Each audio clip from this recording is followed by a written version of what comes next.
about the telephones, but then he went on to it without being asked. So how is it working out? You know, what the boss of INEC said about not going to the polling booth with your telephones. Is it being adhered to? And he's explained all that. All right, thank you very much, Larry. We'll get back to you. As I said earlier, we're also hoping to get in touch with our correspondents, Christy Lems and Bosse and Shitu, who are also spread across Ile-Ife, Ede, and Irabiji.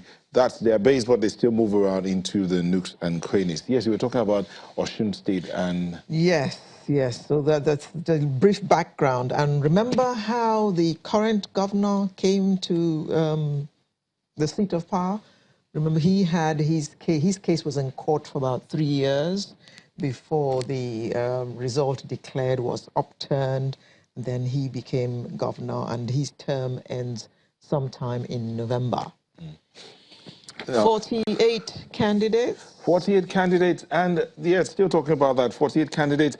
The registered voters in this election in Osun, 1 million, I want to be exact, 1,667,384 registered voters. That's according to INEC records.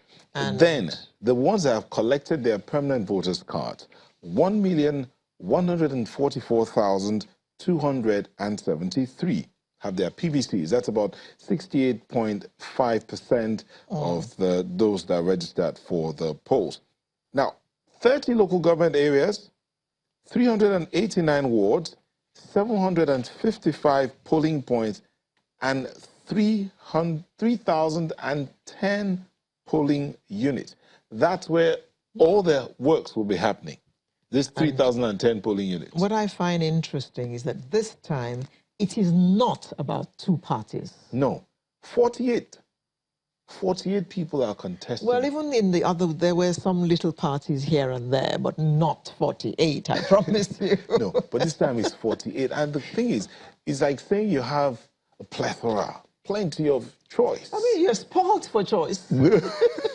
So, no, but the other side of it is that had the people, did they think about it? That we know when we're talking about voter education, I guess we're talking about the rights of the people. Yes. Then some people are talking about performance as against sentiment. So at the end of the day, is the electorate aware, educated enough to know their rights, to know their responsibility to themselves, to the nation, to the state, and to the nation in order to make a decision about this? Deployed for this election, policemen, records out there saying about 40,000 policemen were deployed. The road safety deployed about 1,000. The road safety deployed about 1,500 or thereabout. Civil defense also deployed their personnel. So we have paramilitary, we have the police, paramilitary, and then we have the military on ground to ensure that the security... More than enough to maintain the peace. All the way. More than enough to maintain the peace, I promise you. And INEC deployed about 16,000 staff and ad hoc staff for this election. Well, 16,000 for Osun alone. 2019... What is it going to take? Oh, anyway.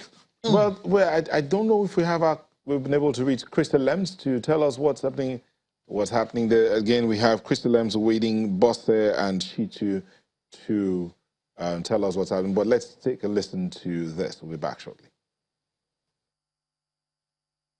Women Arise deployed 100 observers. So far, I've been to Ede, Modakeke, now in Ife.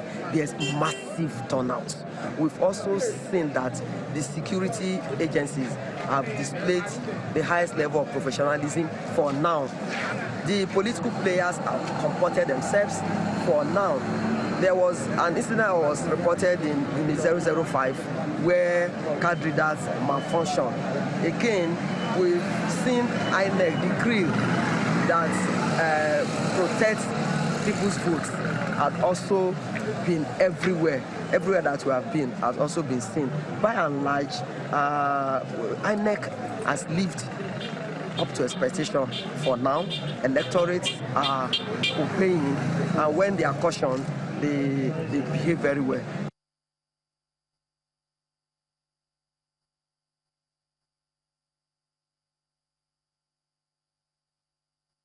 So you have it there. Joe Dumakin talking about women rights deploying 100 observers. She was talking about And she says said there's a massive turnout. In other words, the people want to vote.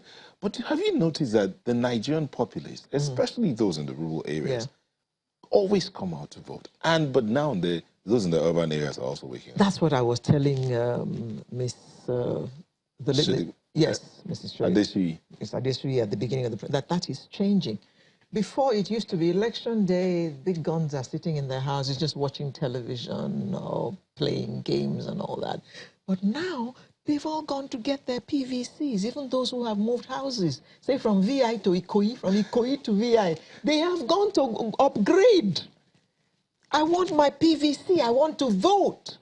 Because what happens in this country affects me.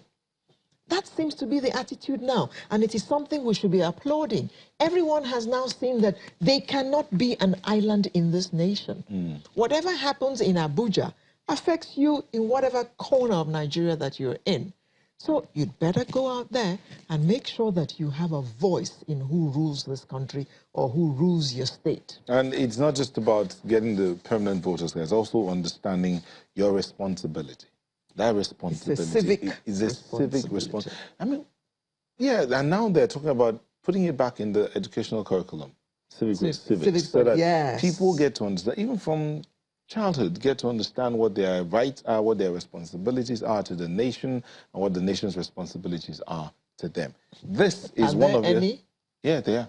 Oh, the state to you? Yes. The state has a responsibility to you. You have a responsibility to the state. The state has a responsibility to you. So if you know what the state's responsibilities are, then you understand why you should pay your taxes.